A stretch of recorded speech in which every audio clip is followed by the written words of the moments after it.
Дорогие друзья, всем здравствуйте.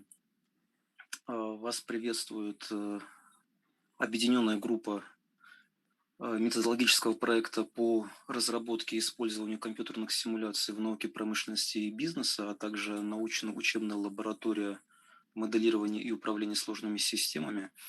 Сегодня перед вами выступят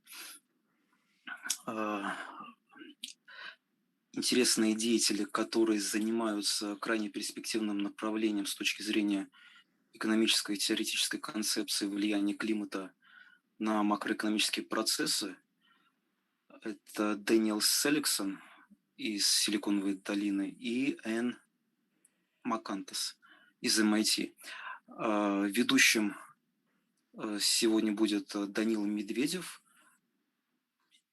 и рабочий язык будет английским. Да? Если у вас есть какие-то сложности, то вы можете потом переспросить на русском, да, и мы постараемся донести вашу мысль до ведущих, до спикеров. Все, тогда мы начинаем. Данила, пожалуйста. Тимур, спасибо большое. Thank you, Timur, for the introduction, and thanks to the High School of Economics for hosting this lecture and discussion. And I will just say a brief introduction about the topic and about the distinguished speakers that we have today. The topic that we chose for this lecture, and that is part of our ongoing research project, is the theory and a model to explain the impact of climate and other factors on the performance of different economies. One of the biggest challenges and issues in economics and in economic history is to answer the question why the haves have and the have-nots don't have. And that means why some countries are rich and others are not, and how this can change very quickly sometimes, and what are the factors behind it. In the recent decades, one of the most vocal positions was related to institutions, institutional economics, which argues, if I'm simplifying this extremely, it argues that the quality of institutions and the systems matters a great deal, and you should change the rules by which everyone plays, and then the economy will grow. But this picture apparently doesn't explain all the variation, all the changes, all the differences. And this means there is a huge gap, a huge hole in the body of economic theory, and we need explanations. And hopefully there are some people who decided to work on this, and two of them are present here today. So I'm very happy to introduce Ann McCants and Daniel Seligson, who are our speakers and experts today. Ann McCants is an expert in economic history. She is currently president of the International Association for Economic History, and she works in MIT, working in the cross-section of humanities, science and technology, and economic research, and doing interdisciplinary work, trying to make sense of it all. Daniel Seligson is her colleague. They're collaborating on this theoretical work. He has a background in technological and R&D fields. He worked in Intel and then in various biotech companies. So he had quite a successful career in Silicon Valley, but his theoretical background is physics at MIT. So both of them have interdisciplinary understanding of many different fields which are needed to explain the complexity of it all, and also the mathematical background which is needed to formalize this understanding, test it, and do actual data crunching so that we can test the hypothesis and understand what actually affects the economic results. And the lecture today will introduce you to this very big and very important challenge. And the title that we chose is specifically linking climate and economy, because apparently there is no good and systematic understanding still in the world that explains what impact and what are the mechanisms of this impact, what impact will climate have on economy. There are very naive assumptions. Sometimes there are some very incomplete research works, and a lot depends on the theory in this particular case. Trillions of dollars in value, in investment, the future of humanity, it all depends on our understanding of how this complex system works and how to integrate economics with climate, with theory of R&D development and the culture and other factors. And I hope that with the help of researchers like Ann and Daniel, we will be able to understand this better and make better decisions. So I want to give the floor to Daniel, who will open this with his introductory lecture. And after that, we will have a Q&A with him and Ann, and a bit of discussion about the questions that are raised. So Daniel, the floor is yours. Thank you. Okay. Well, first of all, can you see me and hear me okay? I'll switch to sharing screens in a second. I want to thank the hosts for giving us this stage. Ann and I have worked together for about 4 years. You know, it's really great to be able to talk about the big picture and some of the implications to an audience such as yours, which really wants to hear about the implications. So I'm going to share the screen. If you'll give me a second, I'm going to do this in just a way that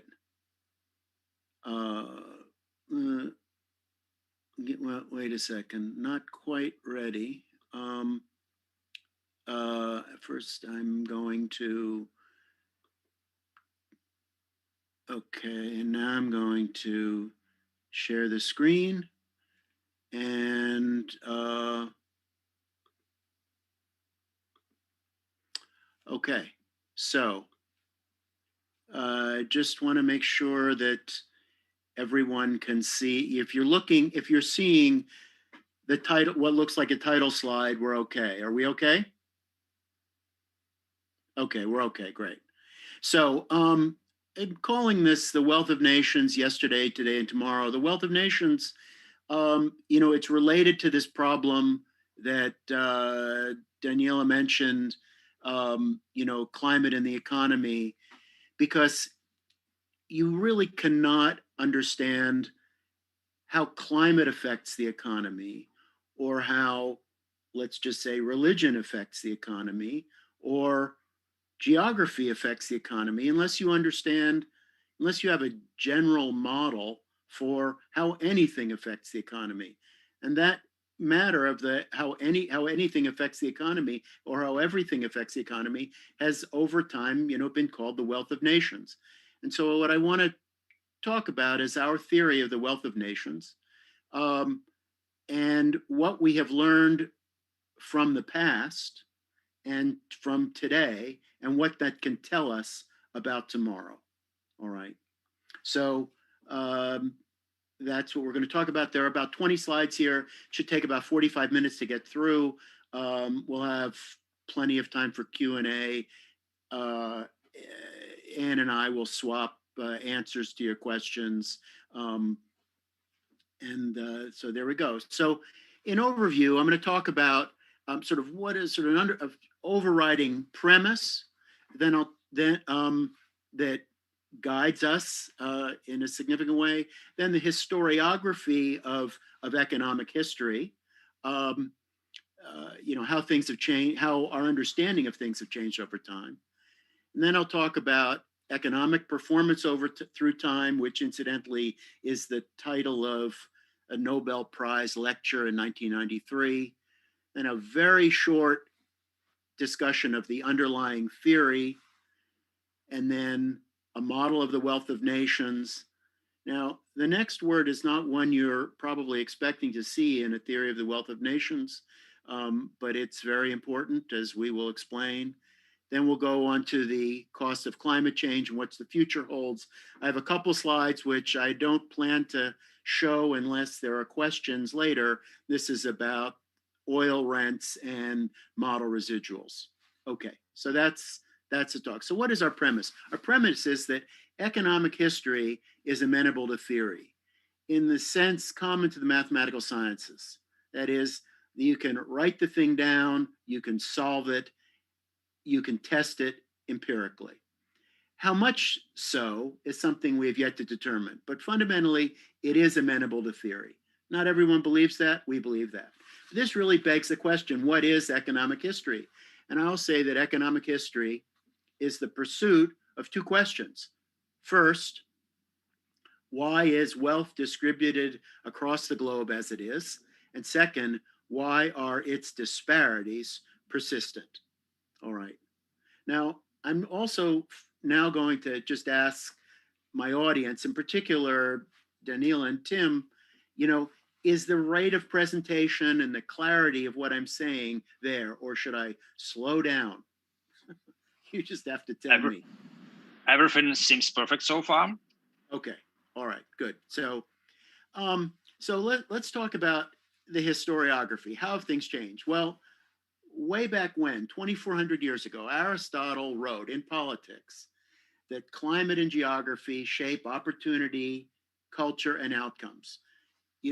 Geography is important. He explained, cities have to have ports. The ports have to be for trade, for military reasons. The ports have to be located at certain positions relative to the city for the greatest access and for the greatest protection. Climate's important because if it's too cold, nobody has, everybody is poor and they don't have time to, really reflect on the human condition.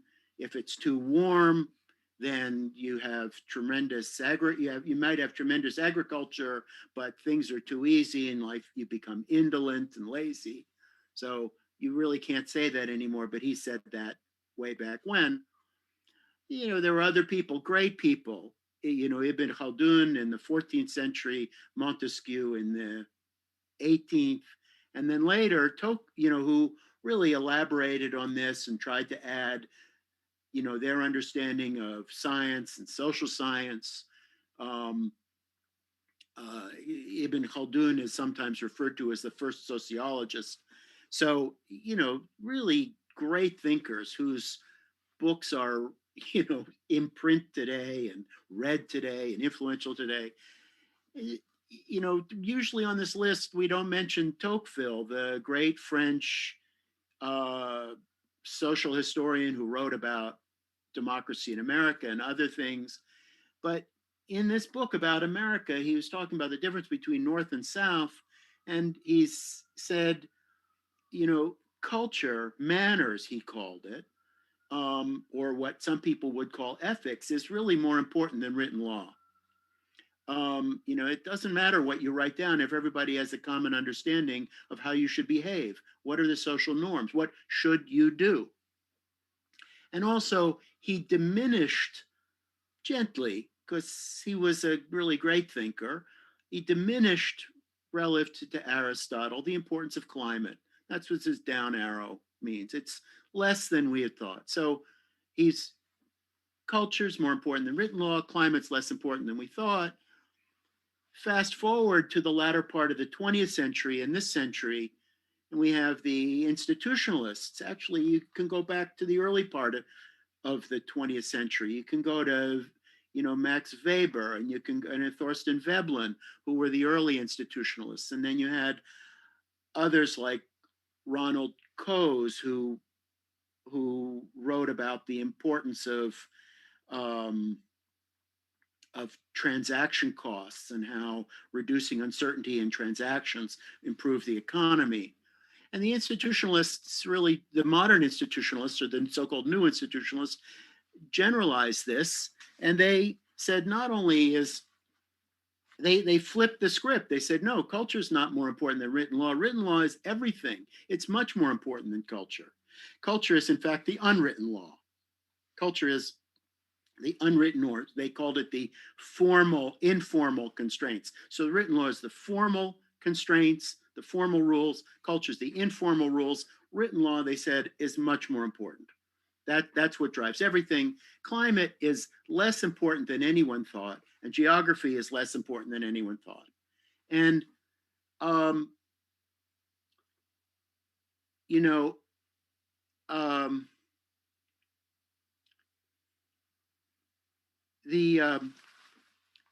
but this is not theory. This is a story. This is a narrative, and it's not quantitative.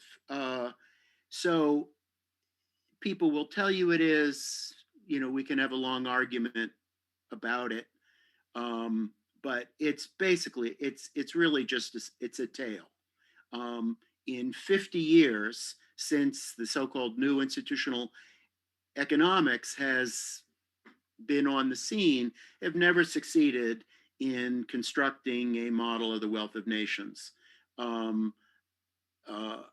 So, you know, it really is missing something. So one of the things that it's missing is an understanding of analysis over time. You know, this is a snapshot, and we need a video because, you know, when you talk about history, you talk about flows over time, and we know that things change. And as I said, there was this 1993 lecture by one of the great economic historians, Douglas North, founders of new institutional economics, who called it economic performance through time. And he said, we need an economic history that depends on time, but we're never going to get one because the economists, and he says the economists don't have one.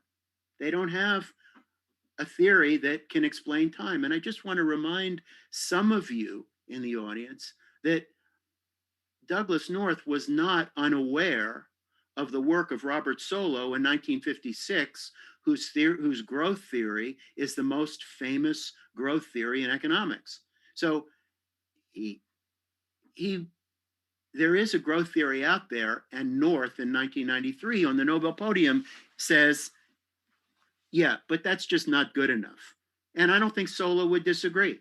Solow wrote a bunch of criticisms, not of his own work, but the limitations of his own work and of the work of others. And so you really need a snapshot. You need a video and this one picture trying to explain this. Generally, the economists look at the log of GDP as a measure of economic performance. So first of all, we don't have a snapshot. Excuse me, we don't have a video, all we have is a snapshot. Other thing I want to point out about this is a very bad snapshot. And the red circle, or the red curve encircles a few states. You know, they're in abbreviation, but let me just tell you who they are. We got Denmark, we got France, we got Italy, and in between them, we have GNQ, Equatorial Guinea. I mean, in what sense is Equatorial Guinea on a par with Denmark? And the answer is in a very narrow sense. And if you had a theory that predicted that, that would be a very bad theory because it makes no sense. That's not the right ordering. That ordering defies sense. It's as if you were wearing eyeglasses that had prisms that cross things. It just, you can't have a theory. I mean, a theory to predict that is a bad theory. So there are two things that are wrong with this. First of all, there's a snapshot. And second of all, it's the wrong objective. They're trying to explain the wrong thing. All right. Okay. Let's see. How did I do? What did I do? Are we here? So I went to this, and then I went to this. Okay, so we should be looking at something called the Human Development Index and not GDP. Now,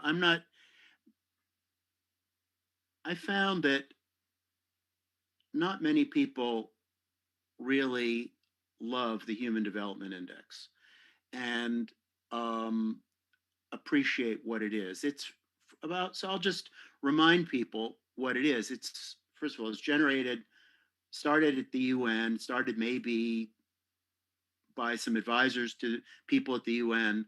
And by combining, it's motivated kind of on an ethical consideration. It says, you know what, well-being is not productivity alone, production alone. It says you got to have long life expectancy too. If you really want to consider yourself developed, your populace has to be educated if you want to be considered developed, if you want to be developed. And so it has a way of integrating these together, and along with GDP, in fact, along with log GDP. And if you were just to look at the correlation of one to the other, you'd see the correlation is tremendous. And indeed, the outliers are, well, the biggest outlier is Equatorial Guinea. I mean, it's way off. Its GDP is very high compared to its HDI. And if you were to look at this, it's a scatter chart with some labels on it, but you'd see basically, countries with a lot of oil are really displaced. So HDI, this next figure, that by itself wouldn't really matter. But what does matter is the fact that when you look at the rank ordering of HDI, Equatorial Guinea is no longer in between France and Denmark, but it's right around Bangladesh and Syria. It's among its peers. So it's a much more sensible ranking, and therefore it is much more suitable for modeling. All right. So, but that doesn't solve the problem of needing a video. Where are we going to get video?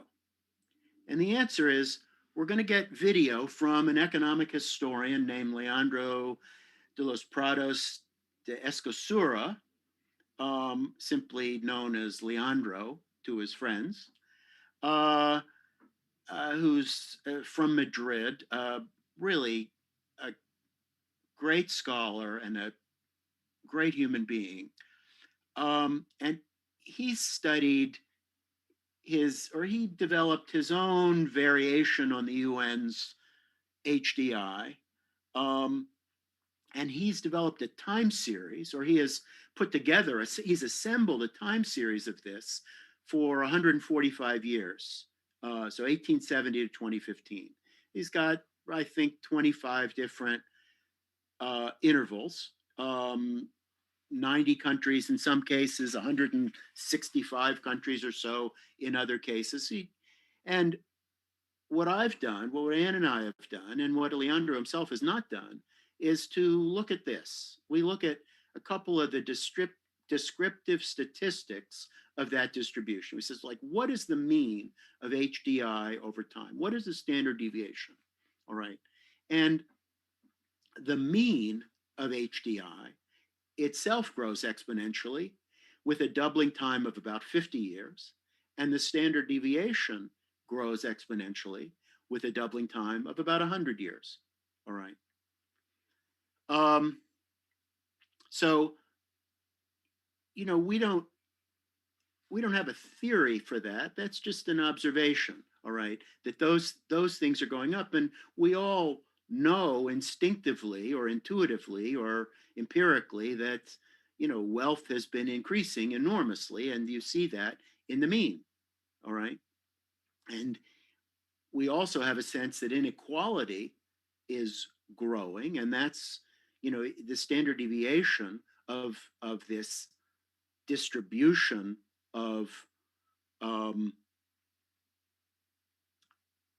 the standard deviation across these countries is a measure of the inequality, and that's been growing. And there you see it, plain as day, growing exponentially, doubling every. And this is in log GDP. This is not so. HDI is effectively log GDP smoothed out. All right. So we're seeing an exponential growth of the log of something or other. But that's but what does it tell us about the distribution itself? What does it tell us about the second problem of economic history, the so-called the persistence? And so this is mislabeled. That is not standardized HDI. Excuse me. That is just HDI. All right. So this is HDI in 2015. You can see the distribution in 2015. And so it goes from below 0.2 to nearly 1. It's not remotely normal, which is a little weird if you were expecting that the distribution of the wealth of nations was going to be normal. It's not remotely normal. It looks like it has 3 humps, which is suggestive, but of what, it's not clear. So what can we say about that distribution over time? How do you even compare distributions over time? And what you do is you look at the correlation of the distribution to itself in the past. You ask, how are the countries that are at the high end of the distribution, are the countries at the high end of the distribution, at the high end of the distribution in the past? And we have 30 years of data from the UN on that. And we have these, so that goes from the present back to 1990. And we also have this time series. And so those are the small black dots closely spaced in the upper left hand corner. And we also have the time series from Leandro going back to 145 years in the past. So the correlation itself just, it falls off. It may look like it falls off fast. It's not falling off fast. That correlation is still 78%, 145 years ago, 150 years ago. I mean, that's a lot. It's very highly correlated to itself. And that curve decays exponentially with a time constant of 626 years. The distribution itself is persistent. It has a half-life of 500 years. In 100 years, it decays only about 15%. The distribution is stable, okay? The distribution, and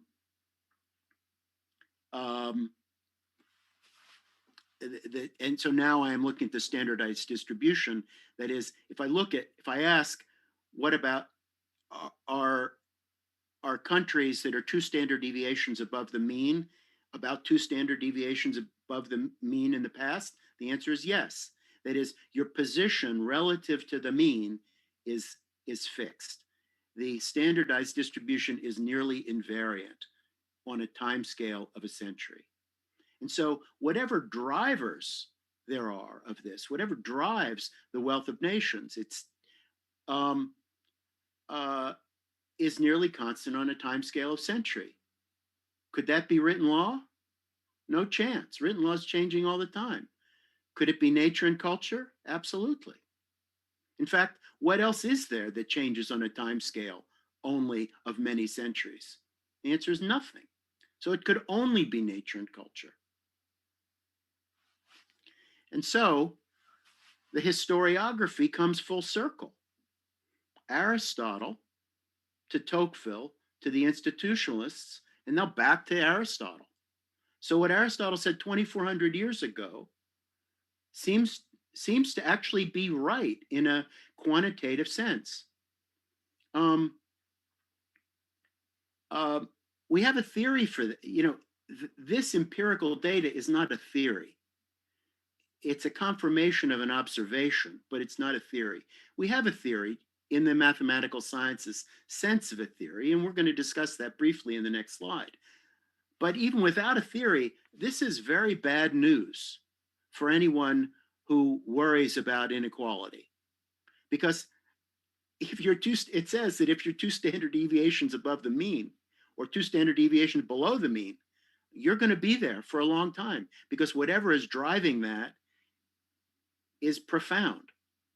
And so it also says that it says that the institutionalists hope, which that you can just turn Somalia into Norway by changing the rules. Well, forget it. Can't be done. So, but that is the institutionalist hope. So the institutionalist hope is very egalitarian. Their message, everybody can be fixed. All we need is better rules. That's a wonderful hope, but it is just hope. And reality is much more harsh. Reality pours a lot of cold water on that hope. It says the distribution is more or less fixed on a time scale of centuries. Okay, so I want to change gears here and talk very briefly about a growth theory. So the invariance of the distribution is an empirical fact, but we were led to that fact by our own theory of development, which I'm going to explain very briefly here.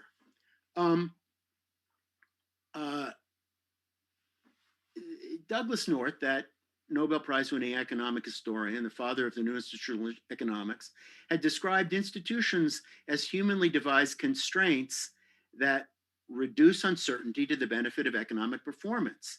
He and others interpret them as rules and the rules of the game of economic performance.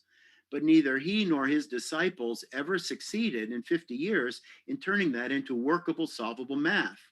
And that is the standard, and has been for more than 100 years, the standard of science. That is, you have to have workable, solvable math, otherwise it's not science. And I'm going to digress here, philosophize. I'm sorry if it makes Anne cringe. She says, there's a reason why it's the standard. And in other words, and it is this: words are too squishy. Words are vague and slippery. They are amenable to distortion and perversion. You may remember a game played with children where a bunch of you sit in a circle and someone whispers something in the ear of one person, goes to the next. By the time it goes full circle, it's totally different. Well, that's the way words are. Absolutely not the case with math. You can send the math to another corner of the universe and it's the same math. So you can't make progress in scientific discipline unless you build on prior results. But prior results slip from your grasp if they're just words. So you need the mathematical formulation. Otherwise, you just do not have it firmly. So I'm going to go back to North. So among the other things that North said, very interesting thing that North said is, with institutions and the economy evolve together. So it's not merely institutions are the rules of the game, which was his slogan, but institutions and the economy evolve together. Now, how institutions could be the rules and how they could evolve at the same time, no one has ever explained. And his disciples have, because they can't explain that, his disciples have written coevolution out of their narratives. But that seems to me a great loss. And furthermore, I found the idea that they evolve together very persuasive. For instance, if courts are institutions that help resolve business transactions, then you need more courts as the economy grows. So there's coevolution right there. And our theory of development is built on images like that, and it has equilibrium solutions that I'm going to show you. Now, this may look like a lot, but it's much less. It is a lot, but let me explain what it is. It's mu, which is the dimensionless standard, which is the standardized measure of development for a nation K. Okay, so what is that? The theory says that it's equal to 1 over lambda times 1 over 1 minus alpha times some function over x, where everything has the superscript k to indicate that it's nation specific. Lambda is the drag or the friction or the decay or the entropy or the irreversibility or things falling apart. Institutions fall apart. Those courts, they fall apart. If you don't have that in your theory, you're missing something. You're missing the physics, key physics. Things fall apart, got to be there. Second thing is this coupling. Alpha is a dimensionless coupling constant, something between 0 and 1. It measures the coupling of productive infrastructure to economic growth.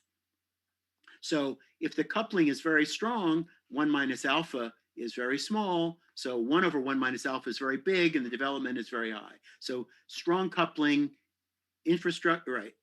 Strong coupling is good. By the way, small, because strong coupling means small 1 over 1 minus alpha.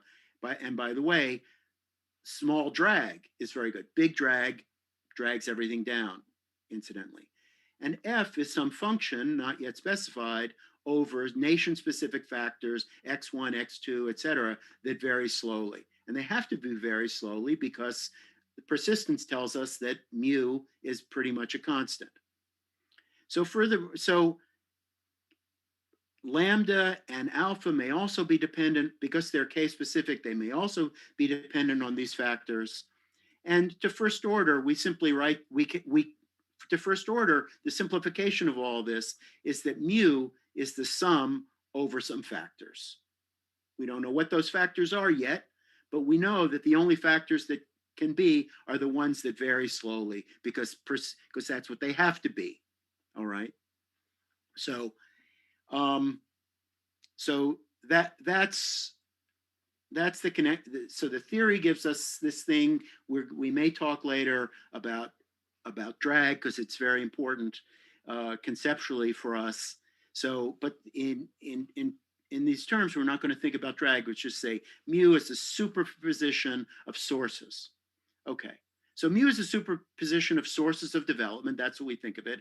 Can it be modeled? That is, can we find some small set of variables, X, evaluated at some nation K, at the nation K, superposed over each other, subject to the constraint that the persistence is slowly varying on a time constant of centuries.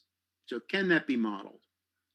Well, if you look at development over the world, it certainly looks like it could be modeled. I mean, you see here, for instance, that generally speaking, hot countries are poor. And, you know, this is an old observation. Our theory says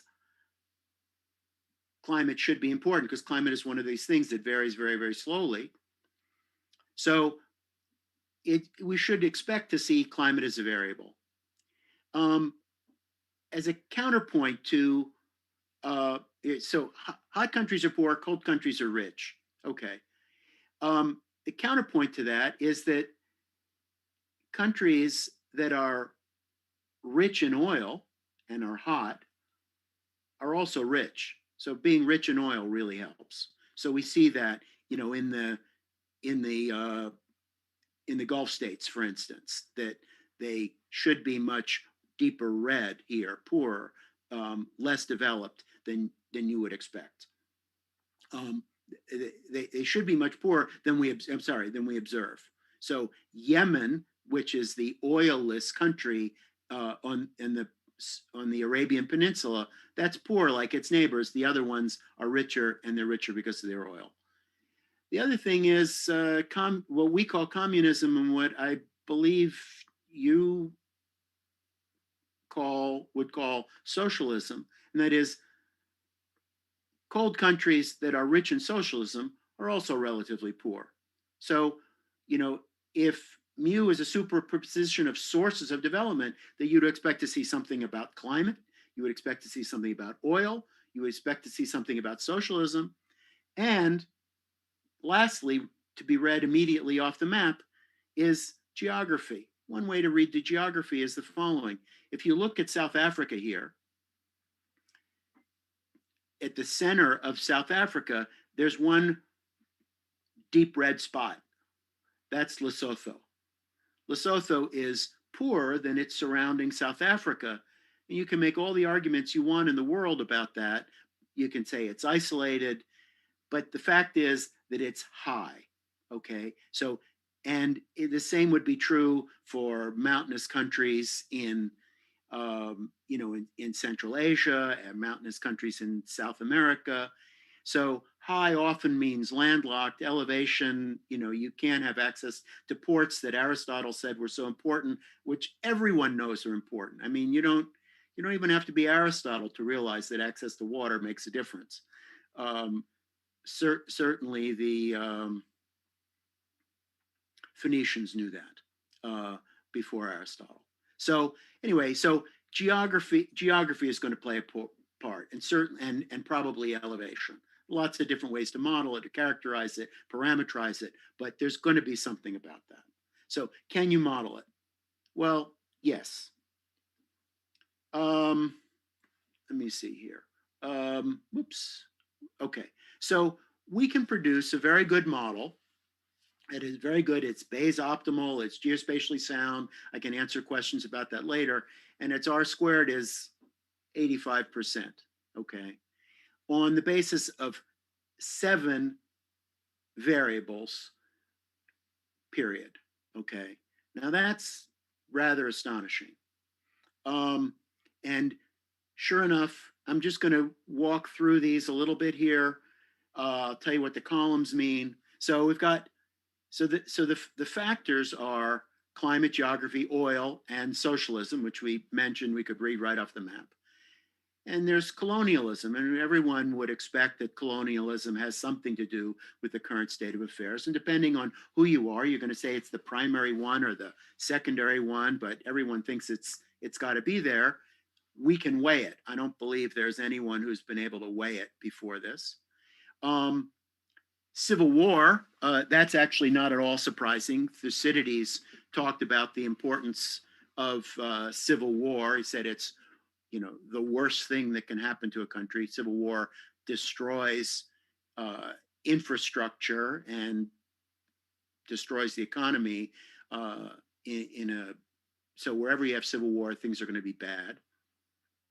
And then there's polygamy, which we will get to in a minute, is the most, or in a few minutes, it's the most surprising one.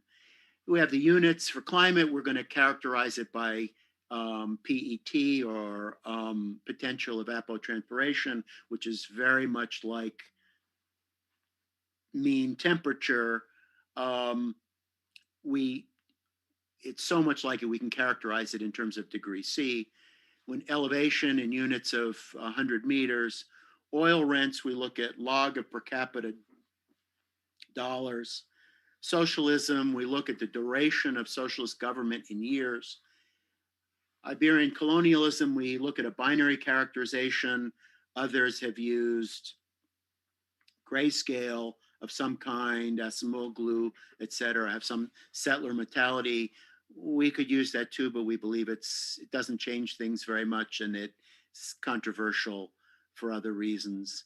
For post-Civil Wars, post-World War II Civil War, we look again at the duration of years. And polygamy, we parameterize that by the prevalence of male plural marriage in percentages.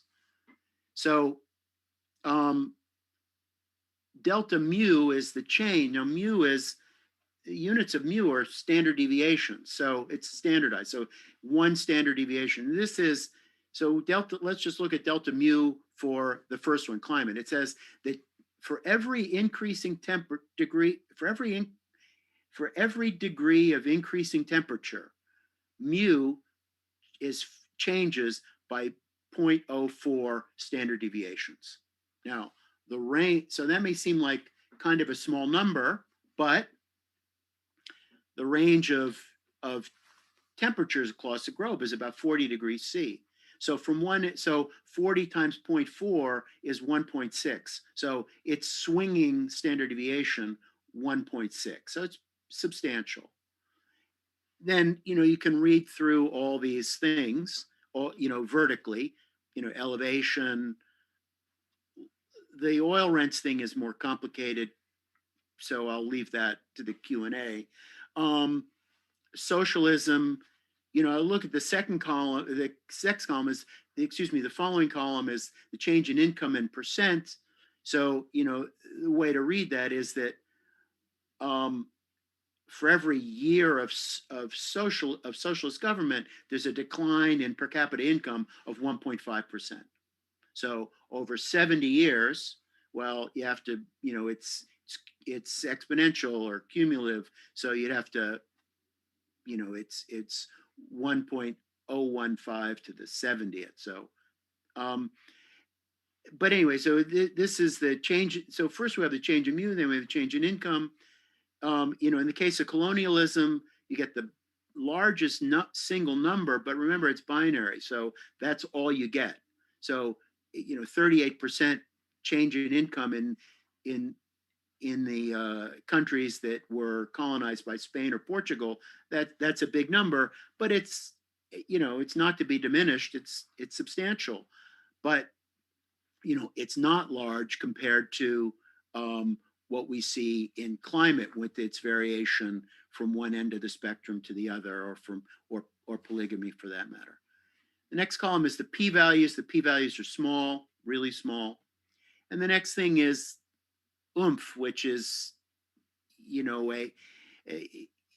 oomph is a colloquial expression, and the economic historian Deirdre McCloskey used it a few years ago figuratively to say how much does any one factor really move the needle? How much does it change things? So what we've done here is we look at the standard deviation of the variable in question, let's say temperature, and we multiply it by this coefficient, this delta mu, and that way you get the oomph. So it's the total impact across the whole distribution. And you can see if you rank ordered them, you'd find that polygamy is the most important driver in the wealth of nations. A surprising result. And I want to mention now, we've tested and rejected a list that is too long for this page. Various other measures of climate aridity, for instance, latitude, the economist's choice, another one for geography, ruggedness. We've looked at other measures of empire, other empires, various things about land mass, density, proximity, religion. None of them enter into the Bayes optimal model. Okay, so this is a compact model that explains almost everything and meets the criterion that is required, or the boundary condition required by the observed persistence. That is the observed slow decorrelation over time of the distribution of mu. Okay, so all right, let's talk a little bit about polygamy. So polygamy breeds poverty. This is really the topic of a forthcoming article in Social Science History that Ann and I have been working on for some years, and is really the foundation of all the work we've done together. So we started with polygamy, and then we asked, well, again, if you want to know how climate affects the wealth of nations, you need to have a theory for the wealth of nations, general theory. If you want to know how polygamy affects the wealth of nations, or any social norm for that matter, you have to have a general theory. So one, we could see, just like you can tell a story about climate, you can tell a story about polygamy, but you need to have a quantitative model in order to find out how much. And so that's what motivated everything that we did before. But now we have to talk about why polygamy matters at all, because it's not evident that polygamy matters. In fact, if you read, the United States has you're a Russian audience. I don't really know how much you know about our American history, but we have our own unique polygamy history in the United States because of the Mormons. And so there's a lot of interest here because polygamy was legal for the Mormons between, or not legal, it was practiced by the Mormons between, roughly speaking, 1845 and 1890, and then they got rid of it, but it still echoes in the culture and in the fabric of American culture. So anyway, so what is polygamy? Polygamy creates a chronic scarcity of marriageable females. And it does that for the obvious reason that if I marry two women, then someone else is not going to be able to marry anyone unless they marry a young girl. So polygamy creates a scarcity of marriageable females. That is, of course, if we're talking about the polygamy male plural marriage. And in fact, that's the only plural marriage of any significance, male plural marriage. So it creates a scarcity of chronic scarcity of marriageable females, and this induces normative behaviors that are not present where that scarcity is not present. Okay. Well, we know, just in general, that markets steer income flows to holders of scarce goods. Therefore, women are commodified and fertility is high in polygamous states relative to non-polygamous states. And I use the term non-polygamous instead of monogamous because even in polygamous states, monogamy is vastly more common. That's not the point. So polygamy is always rare. But the point is that the possibility of polygamy, the permissibility of polygamy creates normative behaviors in polygamous society that are not present where it's not permitted. So fertility is high, right? Fertility is high. Let's look at that. Here, what's the data? So this is this shows in black the non-polygamous countries, and in red the polygamous country, live births per thousand. It's way higher. These distributions are utterly different. There's a way to characterize whether two distributions are the same or different, and it has to do with the maximum difference between these two cumulative distribution functions, and these two distributions are just not the same at all, not remotely. So there's something going on in polygamous states that's not going on in non-polygamous states, and high fertility drives poverty. End of story. Now, the insight on this comes from Michel Tertilden, a German economist, in, roughly speaking, 2005. And a few people know it, but very few people know it. And we're indebted to her for her work, and we've expanded on that. And there is a big difference in fertility. Now, norms resist changes in written law and persist for centuries. So you can write polygamy out of the law. You can write polygamy out, but it doesn't matter. It stays. Or even if it doesn't stay, because of other marriage practices, for instance, wealth transfers, which go to the father of the bride rather than to the married couple, these tend to encourage fertility, and these persist for a long time. And all this bodes very poorly for the demographic transition. And we'll say, a few words to say about that here. So income and child survival are positively correlated, and income and fertility are negatively correlated. But because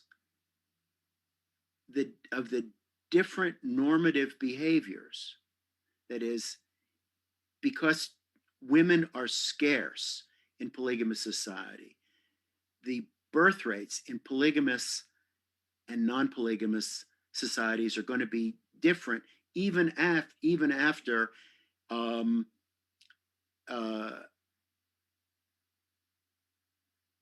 life expectancy at birth or mortality at birth changes in the polygamous countries. So you're going to have a difference between polygamous and non-polygamous countries. And Hans Rosling, who has done a lot of work on demographic transition, wouldn't see this because he never considered the possibility that polygamy would factor into it at all. Okay, so I'm going to change gears here and get ready to talk about climate. And this is an example of what I call physics envy. So Richard Toll is a professor of economics at the University of Sussex. He's professor of the economics of climate change and at the Institute for Environmental Studies. He's got a bunch of very fancy titles. And here he is on Twitter. And he says, 10K is less than the temperature difference between Alaska and Maryland, which are equally rich, or between Iowa and Florida, which are about equally rich. Therefore, climate is not a primary driver of income. Now,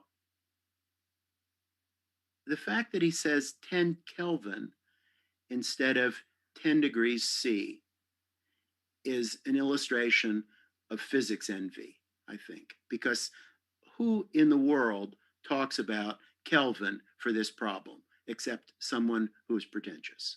And the answer is, I don't know. But I will tell you, though, that this is an absurd statement, because unless you had a theory of the economy of states, and then you could not say that climate is not a primary driver of income. You just couldn't say it. So, and I'm sure he doesn't have a theory of the economies of states. So this is foolish statement by someone with a lot of credentials. All right, so let's talk about the cost of climate change.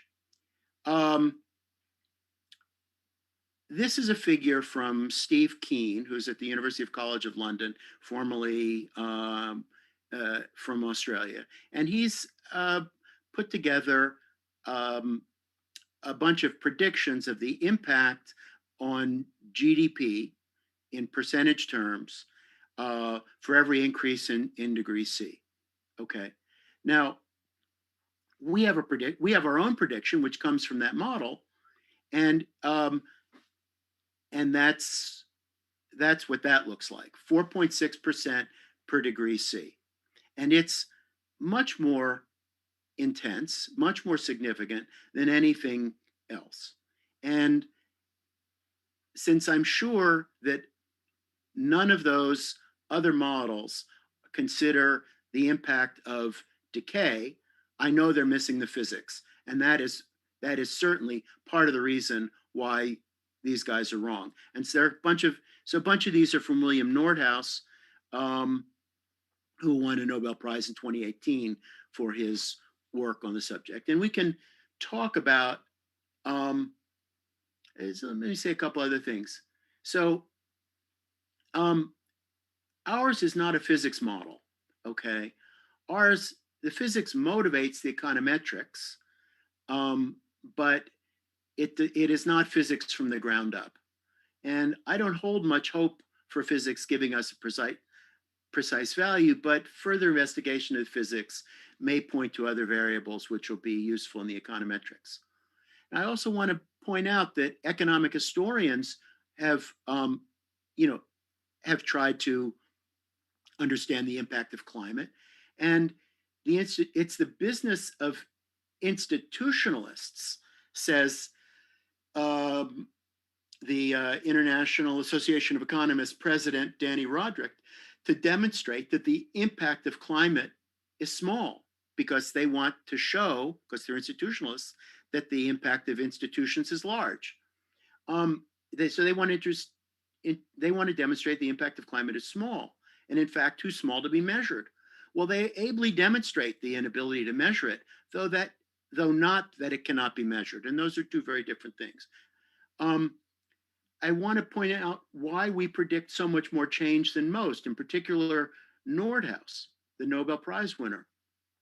Well, first of all, they're all looking at GDP. And, if you have a model based on a lousy metric, you're going to get a lousy model. So first mistake. Second thing is in his early work, 1994, which I don't even think, oh yeah, there it is, 1994. And he doesn't ever really get very much different than that. He parameterizes climate by distance from the equator. But since Ptolemy, we have known that climate is largely independent of distance from the equator at low latitudes where more than half the world's population resides. So it's a lousy parameterization. So no scientist has looked at this, because if they would have, they just would have laughed. So anyway, you can hear me laughing. So anyway, as large as our estimate is, it does not comprehend nonlinear effects, such as landmass changes from inundations or extreme weather and so forth. It seems that those inundations and extreme weather events are upon us, but we, that is Ann and I, leave it to others to judge whether they will be positive or negative with respect to the linear model. It's just, that's not for us to say at the moment.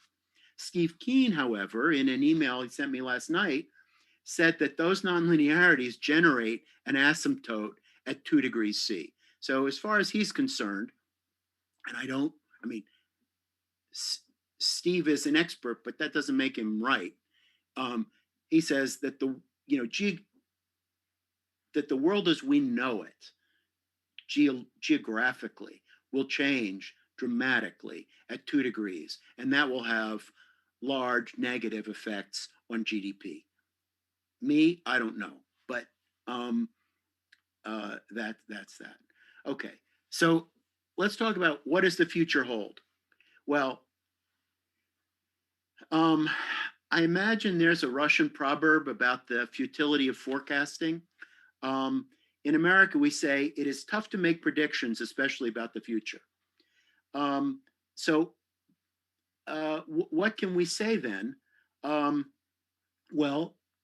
Given the fact that the distribution of wealth has been persistent for about 150 years, if we just look the next 50 years forward, we can expect more of the same. In terms of the distribution, we expect very little change.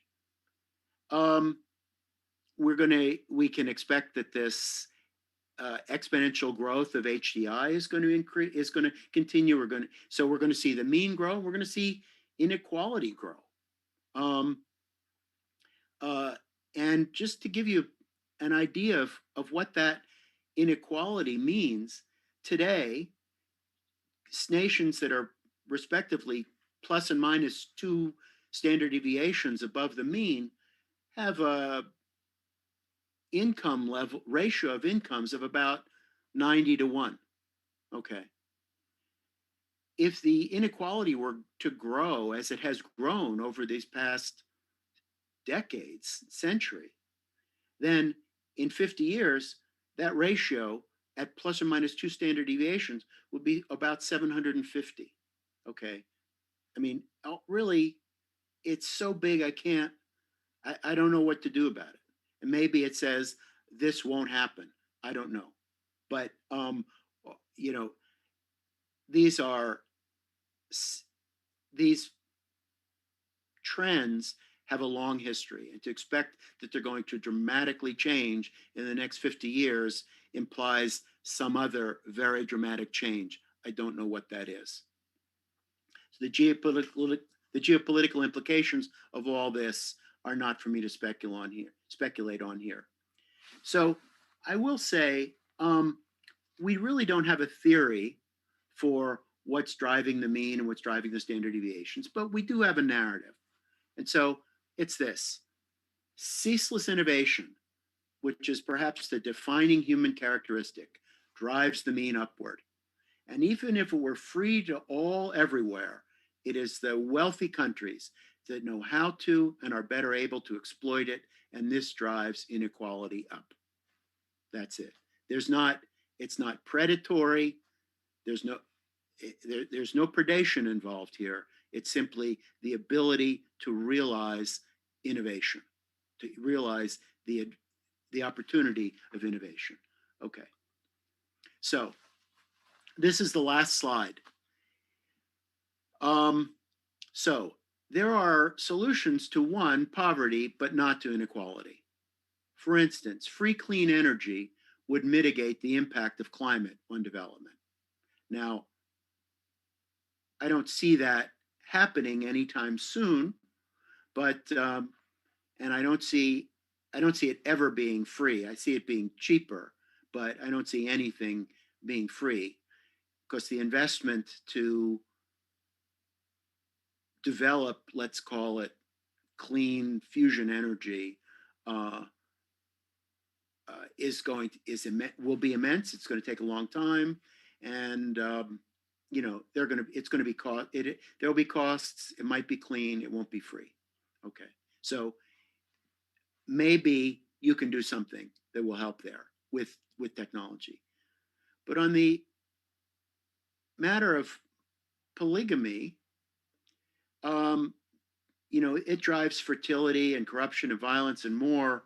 And so if you could get rid of polygamy, you know, which it contributes to the status quo on the left, if you could get rid of it, just remove the polygamy component from that distribution, then you get a rightward shift. You would get an enormous shift. That would almost double, that would have the effect of doubling the global mean per capita income. It would shrink inequality from about 90 to 1 plus to about 50 to 1. It would be immense. But it's very hard to do, because, as we said before, norms change slowly.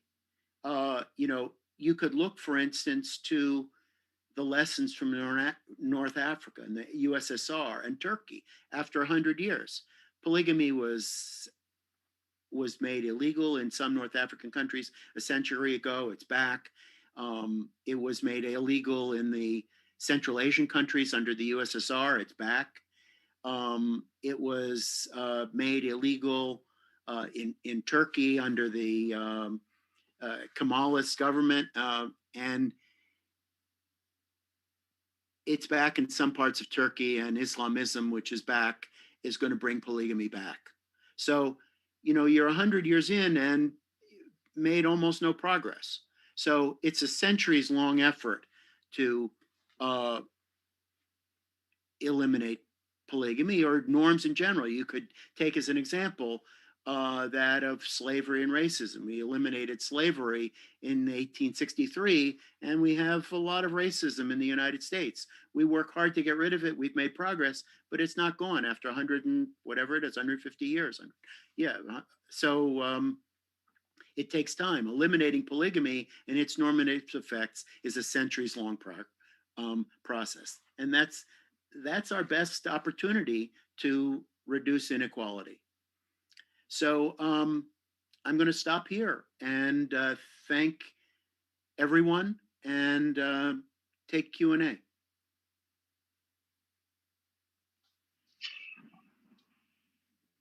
Thank you very much, Dan. Thanks for a very interesting presentation, which to me, it was easy to follow, but difficult to put it all together in my head, even though I've talked with you before. But I hope that the audience fared better than I did. So now is the time that we're taking questions. So please feel free to write them in the chat in Zoom or on YouTube in English or in Russian. And as I'm getting them, I will give them to Daniel. But to start this, I want to nitpick a little bit. And if you could go back one slide and look at slide 16, is it true that you imply mean HDI growing above 1.0 after 50 years? Yeah, because so the problem is that HDI is arbitrarily on a scale. It's on a scale of 1 to 0, but it really is not bound. It's all I can tell you is I would never have done it the way they've done it. So, and I put it on their scale because that's the way it is. But you should think of HDI as log GDP times with the scale factor.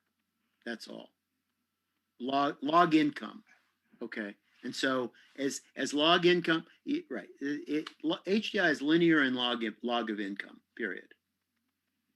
Okay, thank you for clarifying this. Also, I think many of people in Russia would be interested how deeply you looked in the variation of the socialism impact between different countries. Like, do you think there was a difference between the Soviet Union and other countries? What about different models of socialism? Yeah, so, you know, I'll first make an excuse for myself, and that is I am not expert enough in enough different topics or qualified in enough different topics to have gotten to the bottom of this and a bunch of other topics. And so my hope is to generate interest among or with people who are expert so that together we can improve the model, improve so that we can answer your question better. I can tell you what I've done. First of all, I've looked at a number of different, I have to decide, is Vermont socialist, Bernie with, because we have its Democratic Socialist Senator Bernie Sanders, or is Sweden socialist, or is Russia socialist? Well, actually, was Russia in the former Soviet Union socialist, or is China socialist? And so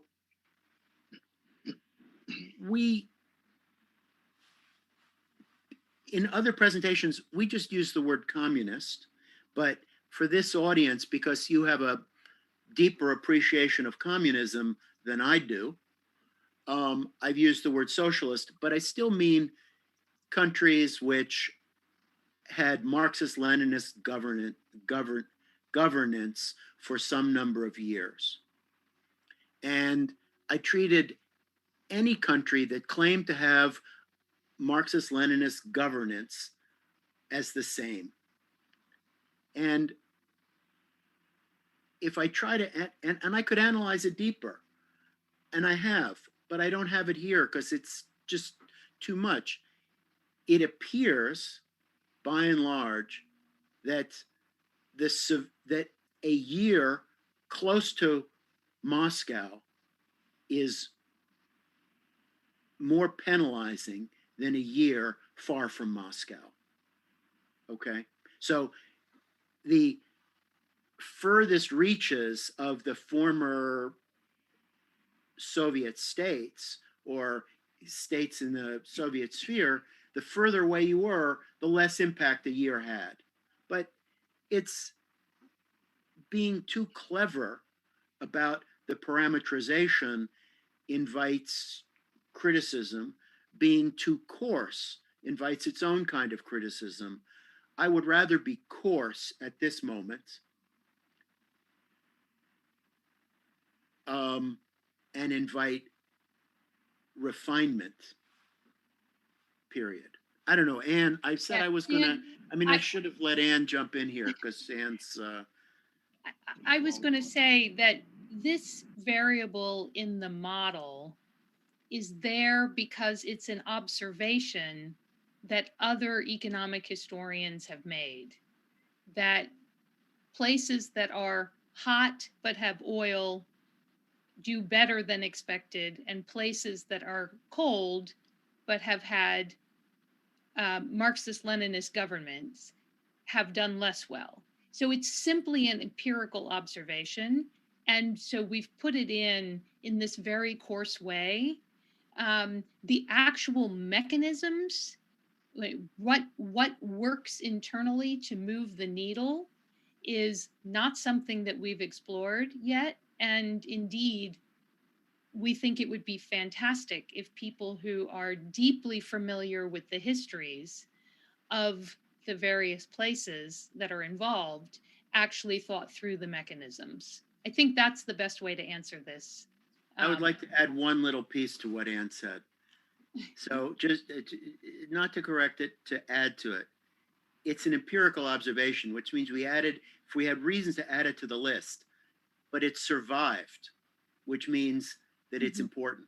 You know, the Bayesian hypothesis testing would have rejected it if it weren't real. So it's there. It's telling you it's real. And, you know, right. It's so, period. So Danila, there's a question out of order in the chat that actually, I think, follows on this immediate discussion. Is it okay if we jump out of order for just a moment? Absolutely. You can pick, and I will make sure that we don't forget anything. Okay. So you can just pick the question. Right. So the question is about, you know, aren't socialism and Iberian colonialism a kind of institutions? And I think it'll be difficult to answer this question quickly, but it depends on what you think the word institutions encompasses. And in North terminology and in the new institutional economics, they often will say norms, taboos, right, laws. They include in their narrative all of those words. And if all of those things were institutions, then yes, socialism and Iberian colonialism, we think they impact norms. And if you've put norms into institutions, then they go there. But in fact, in the empirical work, when people actually measure institutions empirically, what they have in mind are laws, parliaments, constitutions, right? And so we would agree that it's the norms of socialism, likely, and Iberian colonialism that make the difference. But we don't think of norms as actually part of the new institutional economics. It's certainly not part of their empirical agenda. So in the same way that we think that the norms that are associated with the permission for polygamy, you know, someone might also say marriage is an institution, right? But we're trying to be very clear about institutions that change in a short time frame versus those that change over a longer time frame. So now we can go back to the right order, unless Dan wants to add anything more to that. Actually, at the moment, I'm not seeing the chat, so I'm just going to, you know, second what Ann said. You know, I have nothing to say except, you know, right on with what Ann just said, and wait for the next question. Okay. I will allow myself one more question, and then we'll read the questions from the chat. With these deficiencies in the institutional theory, do you think it's justified to speak about the crisis of the paradigm in the economic theory? Do you think there's enough concern and enough facts that you explore and uncovered that we can say that the old theory must be revamped very seriously, or maybe abandoned and replaced with something much better? And do you think that there is, and what do you think is the attitude among the economists about the presence of such a crisis? Denial. I was going to say, I don't think most people think there is a crisis. I think we think there is one. but we're in the business of trying to persuade people. Yeah, we're in the business of trying to raise these questions, but there are very firmly held ideas by very influential people, and those ideas prevail. They're riddled with paradox, but they prevail. And I'd be happy to debate any of them. Would they share the floor with me? Okay. Now, there's a question from Vladimir Shukin. He wanted you to clarify a bit the mechanisms, the economic mechanisms, how polygamy leads to violence and corruption and the result in economic problems. Ann, me? Okay, I'll take a start, and then Dan may likely want to add something. There are the economic mechanism explicitly is one of scarcity. And so imagine for a moment that the scarce resource is water, which we can imagine. And if there are some people who have rights to water and there are other people who don't, we know that that's a situation that will often breed violence, because the people who don't have access to the scarce resource try to take it by force from the people who do have the scarce resource. And we've already argued, we may not have convinced you yet, but we hope that you'll read the forthcoming paper in Social Science History, which lays it out much more fully, that polygamy creates a scarcity of marriageable females. And so the same economic mechanism that drives the violence resulting from, say, water conflict can emerge also around conflicts over marriageable women. Now, I'll just say that's the economic mechanism, but there's another piece to it, which has to do with the social norms of patriarchy, and in particular, violence against women who have been commoditized and aren't treated as fully human. And so in a way, there's two possible sources of violence. There's the economic violence, if you will, driven by scarcity, but there's also a norm that develops that makes it permissible for women to be treated violently. And we certainly see lots of evidence of that around the world, I mean, everywhere, but in varying degrees and across history. So Dan, do you want to add anything to that? No, I mean, I think you've done, I think you've explained the fundamental issue here. But, where you have scarcity, you have hoarding and marauding. Mm-hmm. So that's known, it's documented. Whatever the scarce goods are, you're going to have hoarding and marauding for them. And if you have chronic scarcity, then you have chronic hoarding and chronic marauding. And if you got, how does a society live with chronic marauding? Well, it has to suppress it violently. Mm-hmm. Okay. And so that leads to harsh authoritarian governance. And so that's what we expect, and that's what we see. I don't know whether those answers are at all satisfying.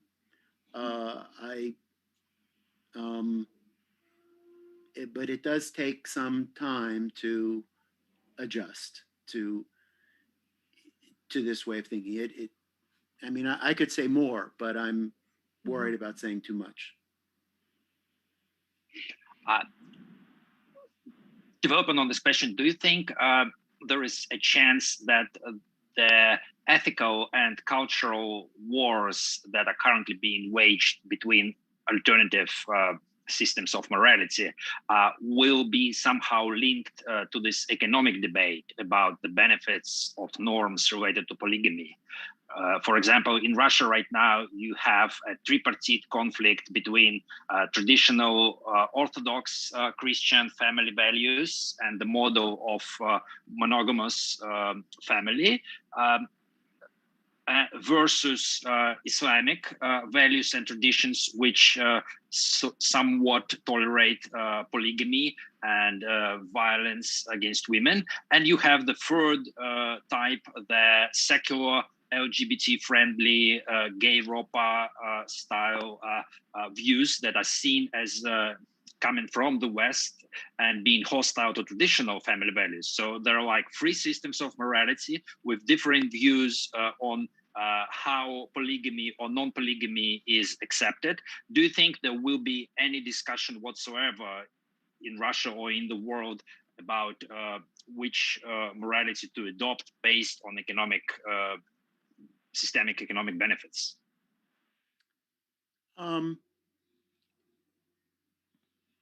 You know, I think there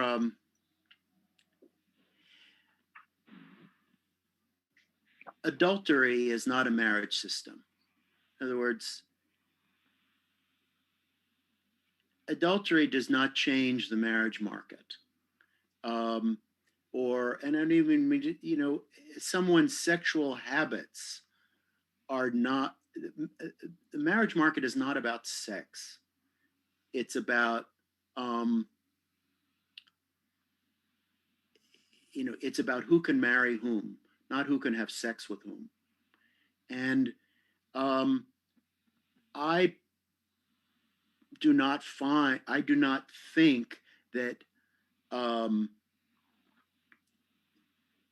gay marriage, which is very rare,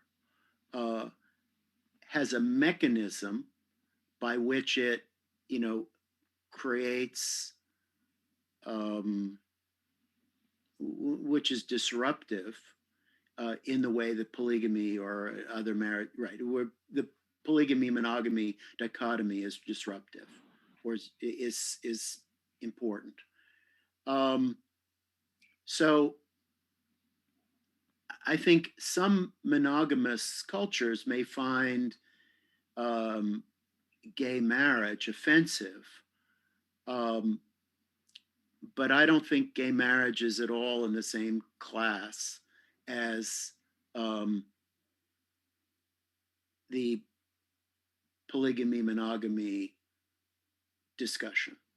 So it seems to me like those are, that it's a diversion. It's a secondary issue.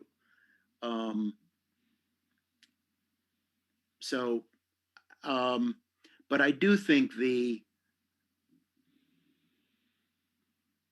societies which permit polygamy engender distrust, and distrust is bad for the economy. You know, you can't transact business if you can't trust anyone.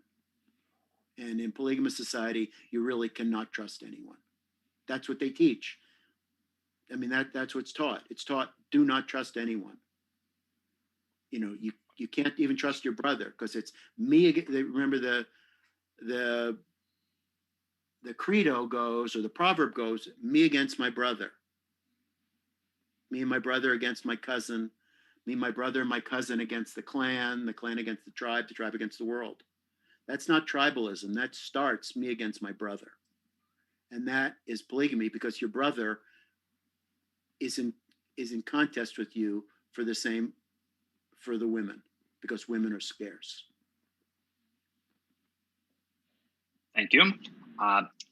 Next question. Can you say a few words about oil rents and related the impact of this factor? Okay, can you see this slide?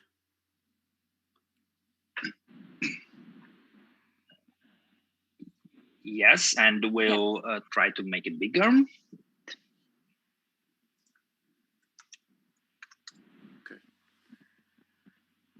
So our approach had been to make everything linear, to just try linear models. But we also tried quadratic and nonlinear models for everything. And the only variable that we found that had any significant second order effect was oil. And oil seems to behave this way. That is, so again, this is the oil rent, the excess of cost, oil and excess of costs, log per capita, all right. And so the dots are the cumulative distribution function. So, we've got Qatar, Norway, and Kuwait in the, one end, and the lower end, they're not labeled, but it's countries like Iceland and Japan with very little in the way of natural resources and some island nations. And what appears to be the case is that if you have very, very little oil, you innovate your way out of it. And so, and if you have a lot of oil, you spend it to your advantage. You build roads and other things you need. You buy schools. You do whatever smart people will do with their money. So we have this. The reason I didn't put it in the table was it's quadratic, so I need two terms. And there's no simple linear characterization of it, which is fair, because some countries are on the positive upswinging innovation side, and some countries are on the the positive return, and some countries are down, show a negative influence of it.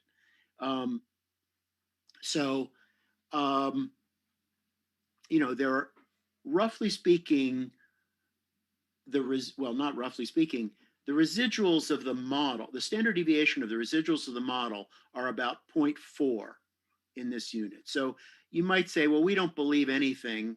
I do believe, but the residuals are the standard deviation of the residuals are 0.4. So, we're seeing a really big effect for a few countries. And then,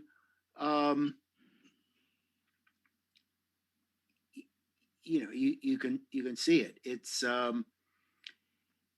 and for some other, for a bunch of countries, it's right, in the same sort of level as you think of as the noise. And then for a few countries with very little oil, you see, relatively large effects. So I'm not going to say it's insignificant anywhere, but you got to remember that the residuals, the standard deviation of the residuals is 0.4 in mu. Okay, on that. So I'll just say also that part of the problem with the projection going forward is that oil is going to change in the future. And so,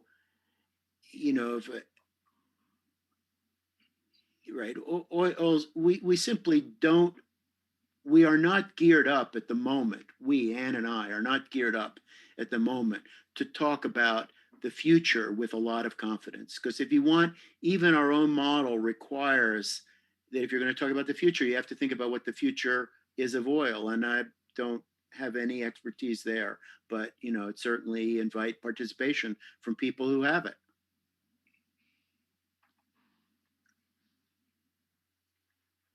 So we see a big effect of oil in some places, moderate elsewhere, not to be discounted anywhere.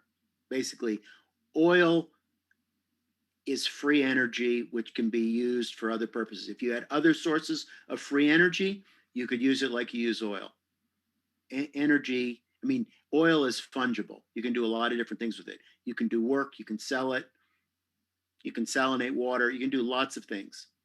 It's free energy. Free energy is great. Natural, right. There are other, I use the word oil rents and natural resource rents interchangeably because the World Bank data calls it natural resource rents, but the only ones that are significant are oil.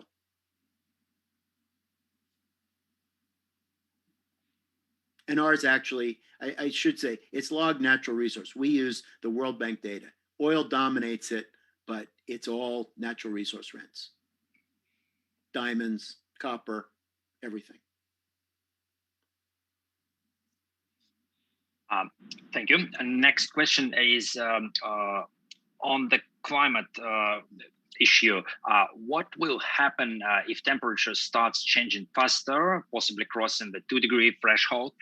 Will the standard deviation start growing even faster than on your predictive chart, as the hot, poor nations are affected much more than colder ones?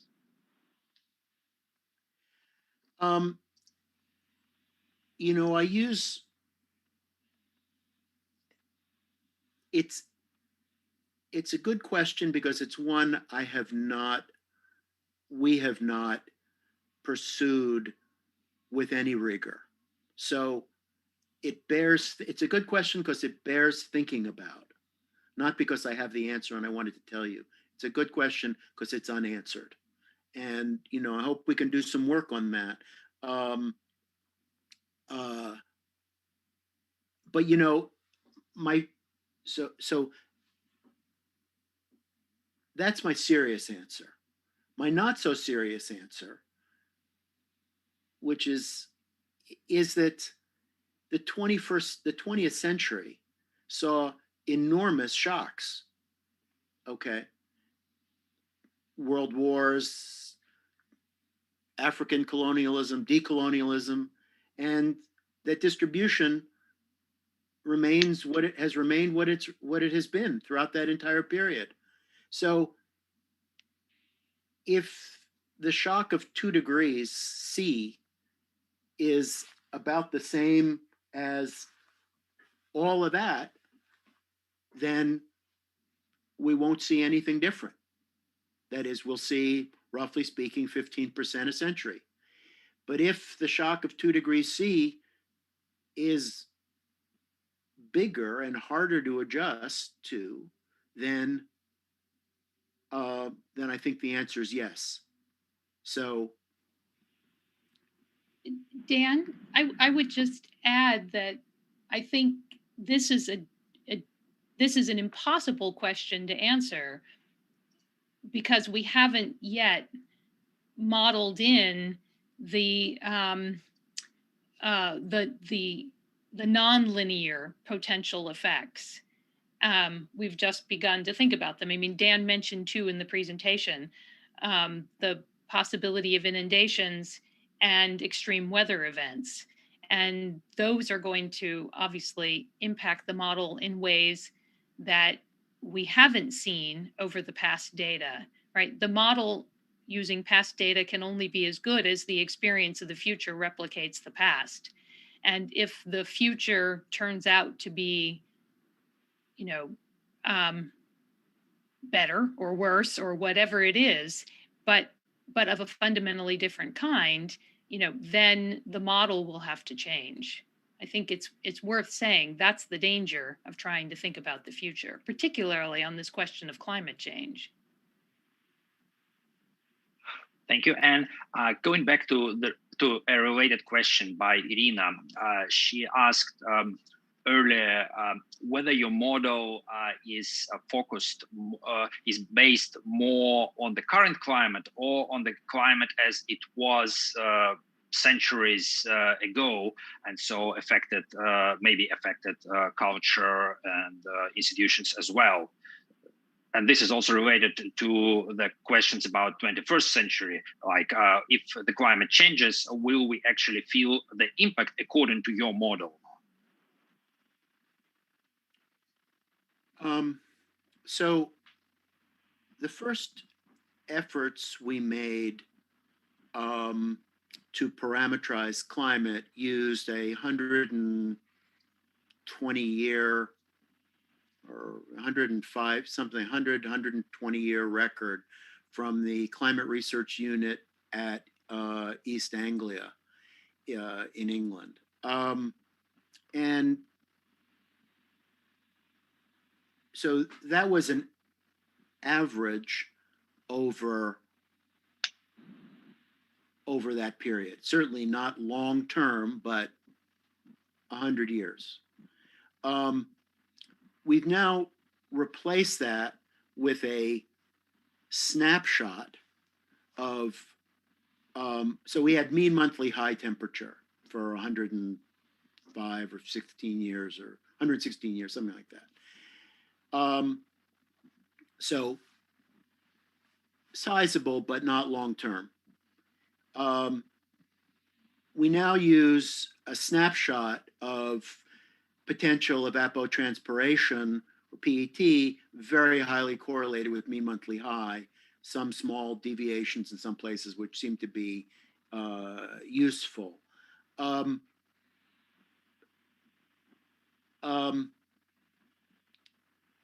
So we have 100 years, we have a snapshot, it's the same, you get the same kind of number in both cases. The model tells us that history doesn't count. The decay has the effect of erasing most events. It erases short-term changes. And really what's left is the dominant factors. And our best measure of the dominant measure, our best measure of long-term climate is this century-long indicator. And maybe there's some motion up and down. We don't know. There's, the errors in it could certainly contribute, let me say, there are lots of sources of error here. So there's measurement error, that is, we're modeling, we're trying to measure the current mu of the world, which is close to, but not exactly in equilibrium. And some things are way out of equilibrium, but we can't tell a priori which ones. So we've got that kind of measurement error. And then in addition, we're looking at a single measure of temperature or of climate for Australia or Russia or the United States or China. I mean, on one hand, it's ridiculous, but it's the best we can do. And it's not terrible, but, maybe we should, maybe there's some slight change and maybe that is justifiable. So there's some kind of noise here, which gives rise to these residuals of about 0.4. And, I don't know what knob to turn to shrink the residuals and get us closer to the truth. Maybe it's climate. Maybe it's our parameterization of climate. Maybe it's how we characterize it in a country. Not sure. This is an approximation, a simplification. And I think it gets us close. Now, let me try to answer the question is,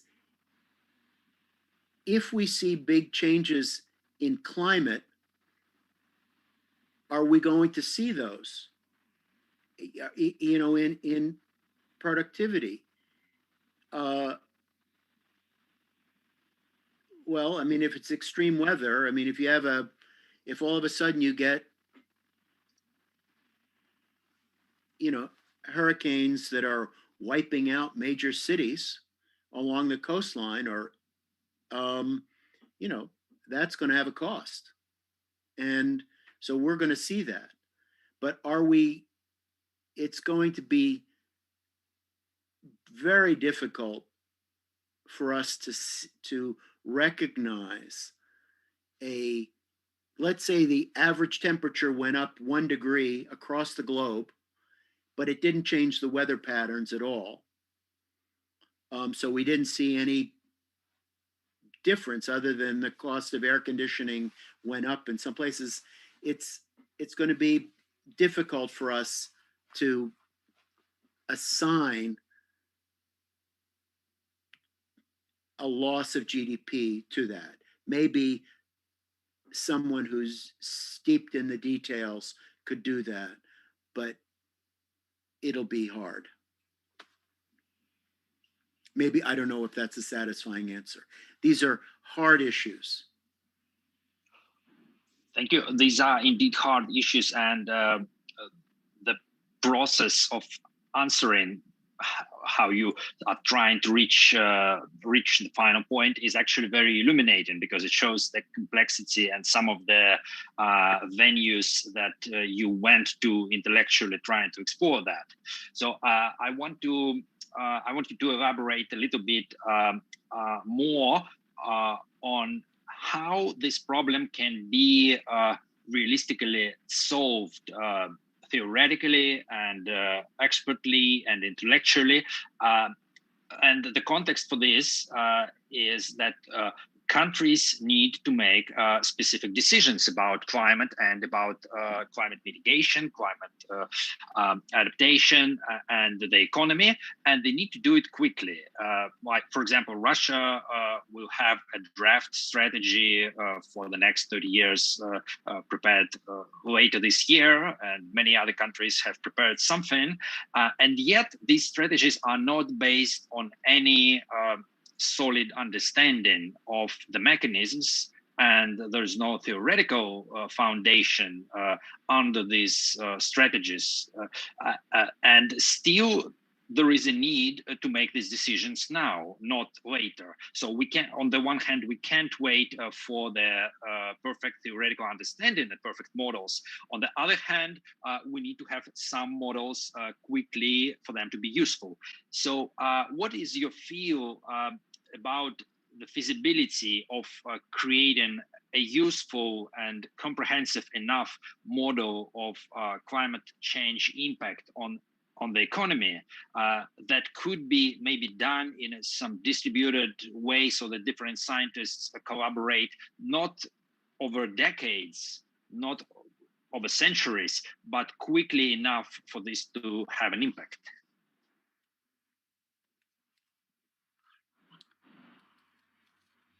So, I mean, Ann, do you want to try? I mean, I will have happy to say something. Why don't you try first? I was going to say, Danila, your question really moves from, well, certainly from the historical realm, and even really the economic one, to the political one, because what we can do, or maybe the technological one, or the combination of technology and public will, right? So solving there's two issues. You have to be convinced that climate change is costly, and then you also have to have people working on how to mitigate the temperature increase, right? And that's not our field at all. That's the field of many of my colleagues at MIT, right, who are scientists and engineers. Our work suggests that temperature increases, that is to say, climate, and what might be the thing that's happening with climate change, are going to be costly. And indeed, that we should be working on it urgently because it's going to be costly. So I think our contribution to this conversation would be one of trying to convince people that the investments that are going to be necessary to mitigate are worth making, right? But I mean, I think we don't want to imagine that we're part of the solution in the technical sense.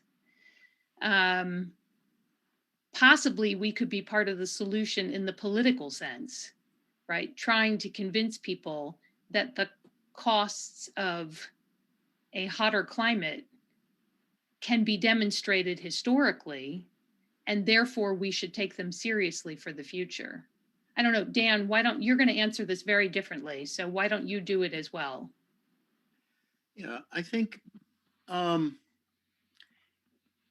institutional economics hopes that you could explain macro outcomes with micro processes. That's really the dream, that it's all about transactions, okay? And it's really fails, can't do that, okay?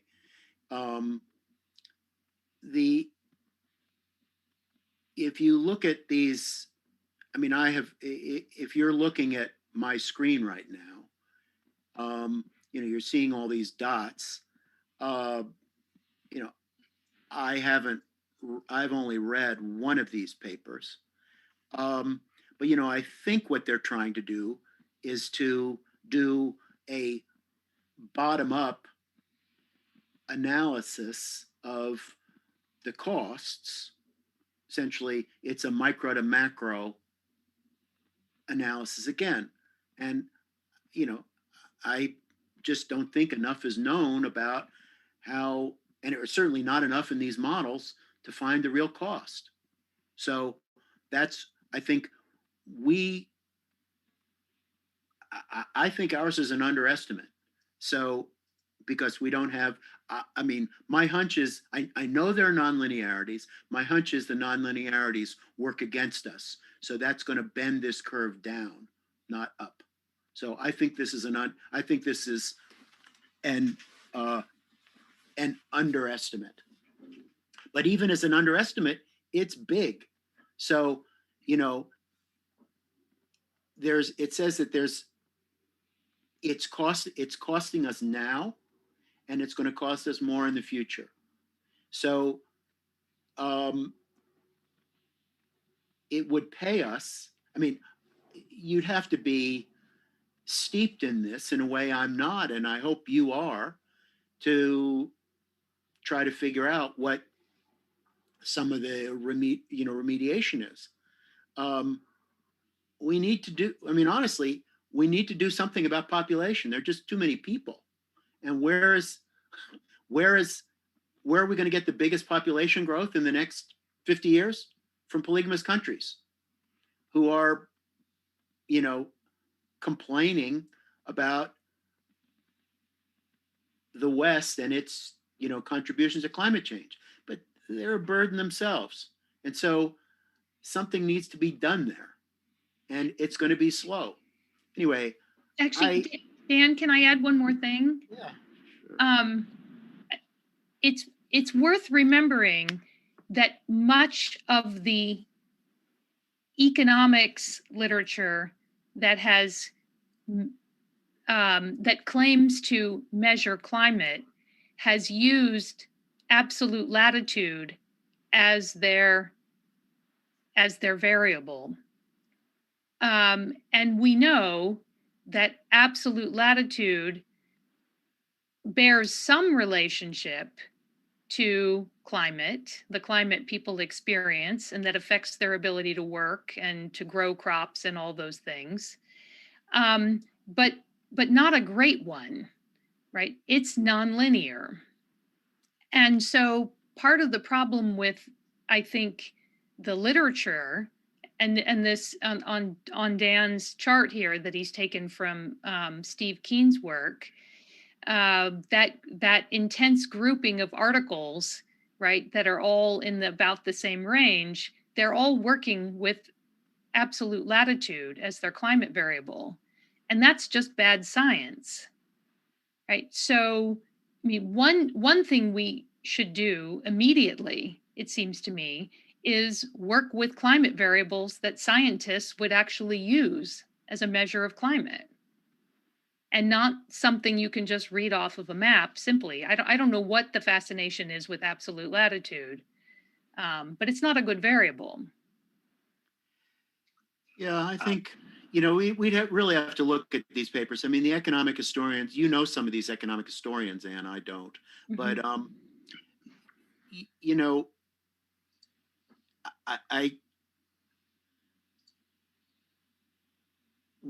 our advantage is we have the first and only model that explains the distribution of wealth on the planet. I mean, there just isn't any other. Never has been, and never has been before this.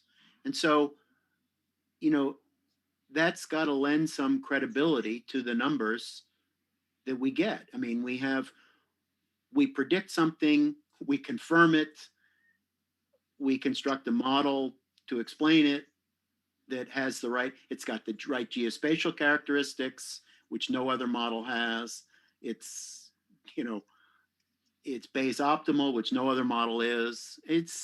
So, you know, this is an underestimate. So the effect is big, period. And, you know, the way for us, Dan and Ann, to, you know, change the debate is to publish with economists. And so if we can produce something with you who are interested in this work, then that will further the cause. You know, we could, whether we get it published in Science or Nature or Globalizations or the Quarterly Journal of Economics or something, you know, we just got to get it out and get it discussed. You know, some economic historians are paying attention to us, but the economists, apart from you, say, well, Acemoglu, I mean, you know, for some people, Daron Acemoglu is the last word, unbelievably. And, you know, he and James Robinson Wright, you know, climate and culture are very minor contributors to outcomes. Well, if they're very minor contributors, then who the hell cares about climate change? It's all colonialism all the time. That's their message. It's all colonialism all the time. Dan, we've been asked if we looked at energy poverty as one of our discarded variables, but I'm not sure that I know what the questioner means by energy poverty. I could only guess. Okay, so maybe Daniela will make that a follow-up for after the talk. Yes, if the author can clarify that, but I think it's the per capita energy use probably if it's low, then you can speak about energy poverty. So it's like the natural resources parameter, but not about availability or extraction of these resources, but instead about use of these resources. So energy consumption, if it's less than 100 kilojoules. Yeah. Okay. I mean, I guess I would just say very quickly then that energy usage per capita is an output. That's an outcome. I would expect that to be very highly correlated with HDI. That's not an input. Right, that's like saying that, you know, long life expectancy is an output. That's the thing we're trying to get, not an input to the thing we're trying to get. Dan, you're smiling. Okay, that's because I totally agree. Okay, got it. Okay, I see. Energy consumption per capita. Right. That's in our output variable, not in our input. It's not in there, but it would be. You would find it correlated. Yeah. I will bet you. Yeah. To expand on this, there was a recent news item about research on what should be done socioeconomically to both solve the climate and the development challenges. the researchers who published this paper, Social Economic Conditions for Satisfying Human Needs at Low Energy Use, they argue that some sweeping changes are needed, like United States and Canada need to drop their energy use 10 times and to be sustainable. And so that means that distribution and redistribution of wealth must be changed drastically. What do you think about does it make sense at all to speak about this as a solution, or is it just dreaming and completely unrealistic approach? I'll send the link to the chat if I can. Yeah. I'm not a fan of radical change, I have to tell you.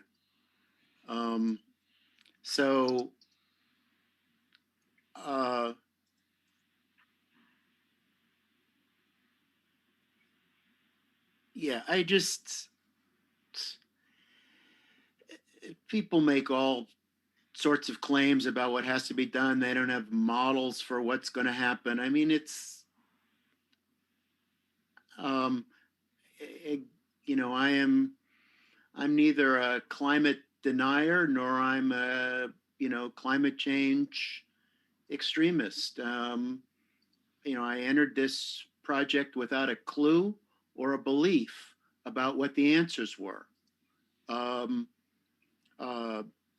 But I did believe that climate played a role. I just didn't know how much.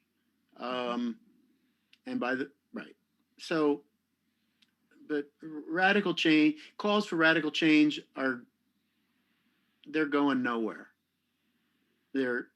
I think calls for radical change are going nowhere. Yeah, So, you got to do something about birth rates and the demographic. You got to do something about birth rates. That's a big problem. It's a big burden on the world. People don't want to talk about it, but it's real. That said, if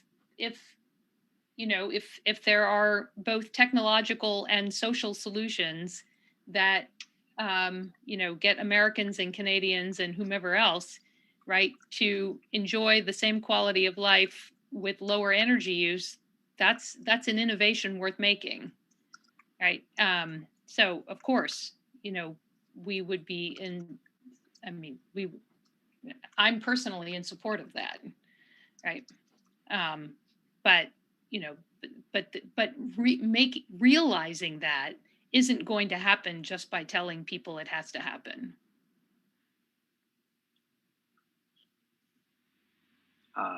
Can you answer then, and who should be managing this overall issue from theory development to interdisciplinary work to policy development to policy implementation to democratic process around all this, etc. Does it? It's obvious that there is no one currently responsible for this, since you and Dan just entered this field a few years ago, and obviously there was not a big school of scientists and policy experts who were dealing with this. So it's obvious that there was a gap. But who do you think might take the responsibility? What kind of actor can have the competence, the resources, the will, and so on? Mm-hmm. Well, we need someone who's an effective communicator and and interested in getting a diverse range of inputs from experts, and is also capable of making hard political decisions. And those kind of people are in short supply, and they do appear from time to time, and they probably make a big difference. But in my own sense, and maybe this is because of spending too much time at MIT, my own sense, looking back over how much, efficiency improvements there have been, say, over the last 20 years, is that we're really going to get out of this mess by people innovating in ways that are attractive to consumers. You know, at some point, every house in a place like Arizona should have solar panels on the roof, right? Because it just doesn't make sense not to in a place like Arizona. And how do you get from here to there? Well, it takes innovation in the technology. You got to lower the cost, and then it takes persuasion, right? Getting people to upgrade their infrastructure. And I don't feel as a historian particularly adept at figuring out how that process will happen. I know that's not an answer you wanted. I don't know, Dan, you want to? I mean, I think it's so.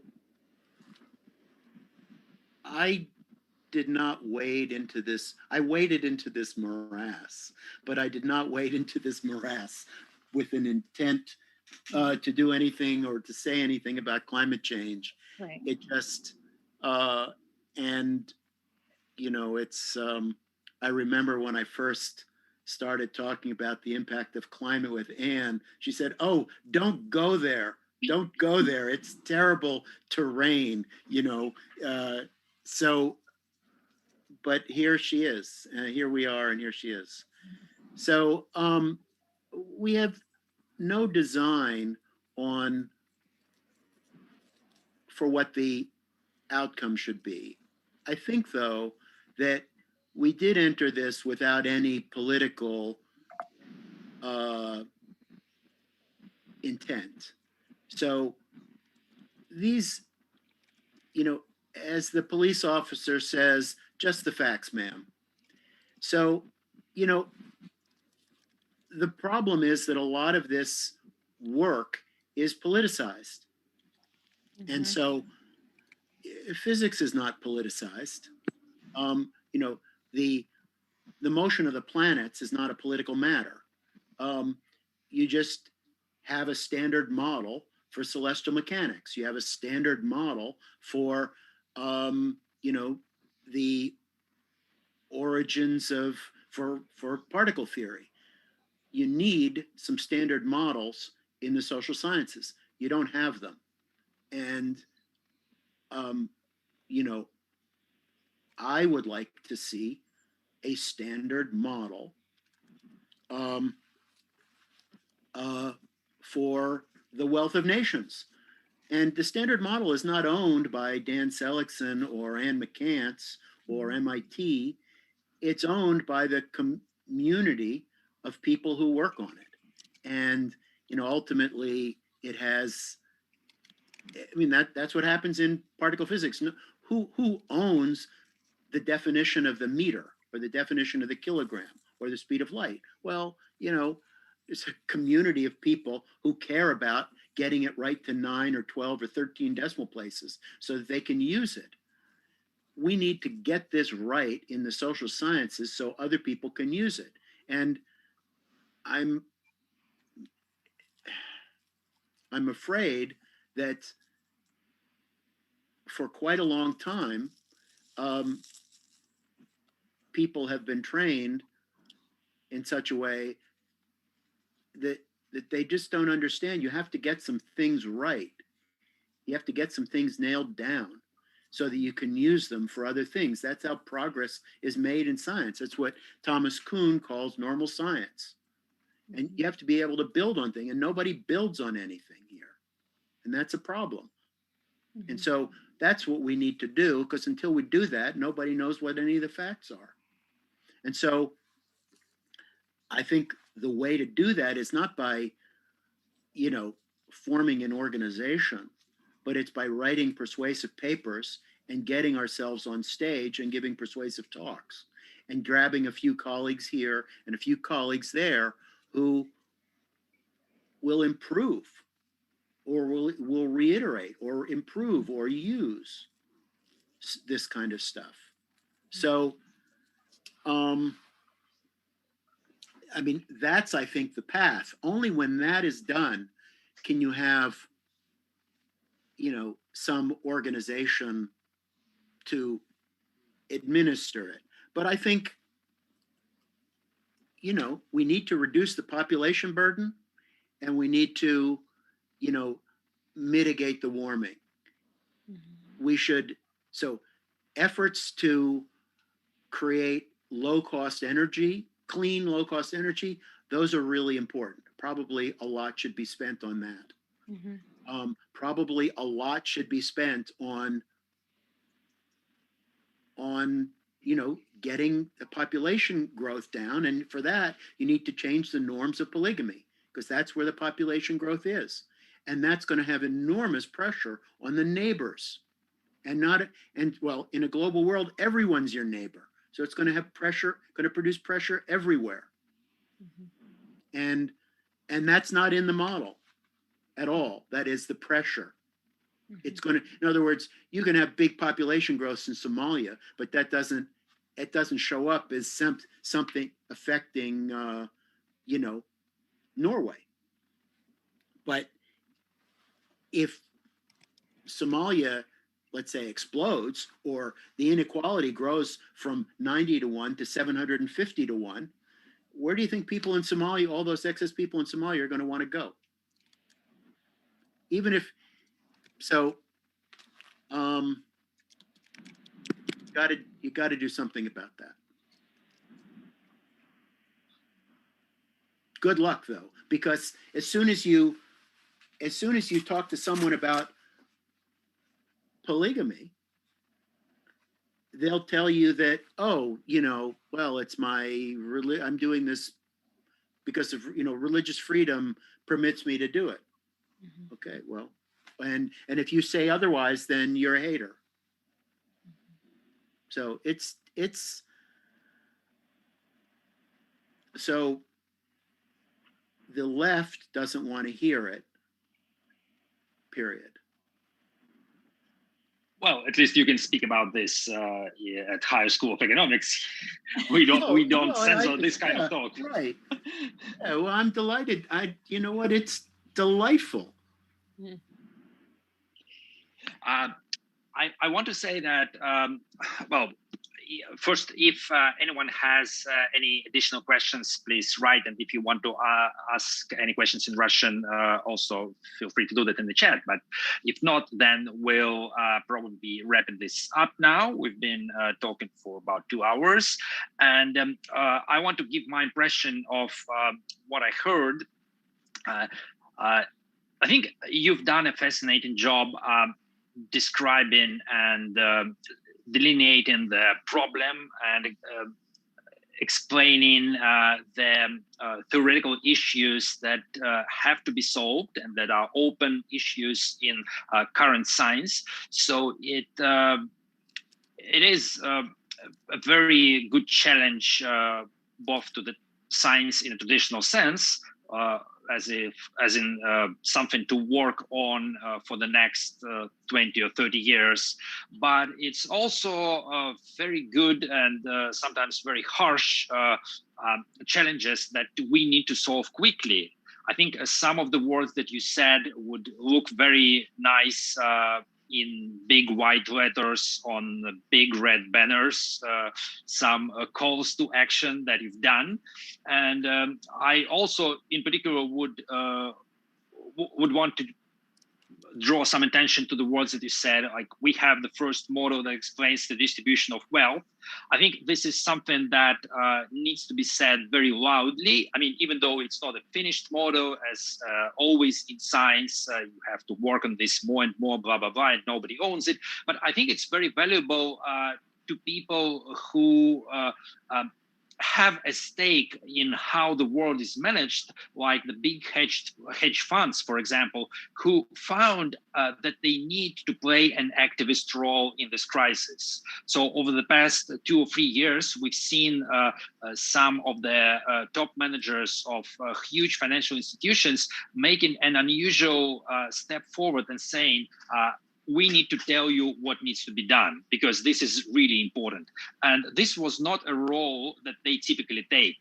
They're not usually very public about this type of grand policy changes, but they had to do this in terms of how economy is ran, how climate is dealt with. So I think that when you are saying that we have a chance to explain the distribution of wealth, basically this huge resource, the money, the wealth, how it's spread around the world, how it works here and there, this is a really big part of the solution. So that needs to be talked about, not just in terms of science, but also in terms of bringing the attention to this issue and the potential solution. So I think there's a very big potential here. And I also liked very much how you express the complexity of the issues where there are things that you need other experts to deal with. And it's an interesting challenge of bringing you together with them so that you can have a productive exchange about some things that seem to be minor details, but that really affect the outcome of the argument. And we need to be methodical about dealing with this, creating complex but strong models that don't break down. And this is something that we should really try to help you and Anne work on and get people interested in this challenge and try to find a solution together. So I was very happy about this, and I hope that people, the researchers who see this this video, the video recording, that they will think about the importance and the beauty of this theoretical problem, and think about ways of joining this project. And I would direct them to the research group. The links should be in the description of this webinar, and think about joining this as modelers, analysts, theoreticians, economists, climate scientists, and so on and so forth.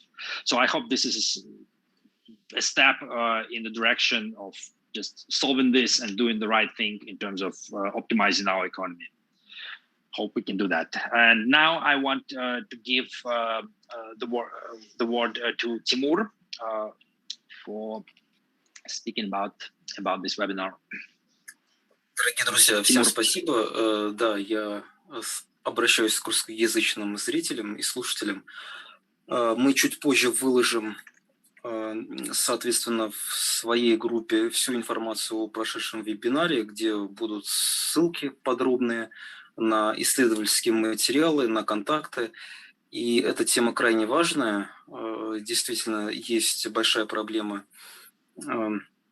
неучитывания различных факторов неинституционального характера в экономических прогнозах. И мы действительно настроены я имею в виду группу исследователей на базе МИЭМ и ФКН, руководителем которой является Виктор Юрьевич Попов, и под его руководством мы в данный момент будем исследовать различного рода модели, которые могут быть крайне перспективными с точки зрения прогнозов в макроэкономических процессах, и всех желающих мы приглашаем присоединиться к нам. Кто либо хочет участвовать как активный исследователь, либо просто интересуется этой темой. Вот. Всем спасибо. Будем на связи. Скоро мы проведем еще серию таких мероприятий, вебинаров и в офлайн формате, и в онлайне. И думаю, мы сдвинем вот эту непростую задачу, да, особенно это касается не просто каких-то российских исследований, с точки зрения того, что есть такое распространенное мнение, что в России слабо развита тема по моделированию экономических процессов, но на самом деле эта проблема общая, и здесь она требует общих усилий для ее решения. Все, я надеюсь, всем понравилось, и у кого есть вопросы, вы можете выслать либо мне на почту, и в той рассылке, в которой была информация о вебинаре, там же все мои контакты, вы можете позвонить и написать. Все, всем спасибо.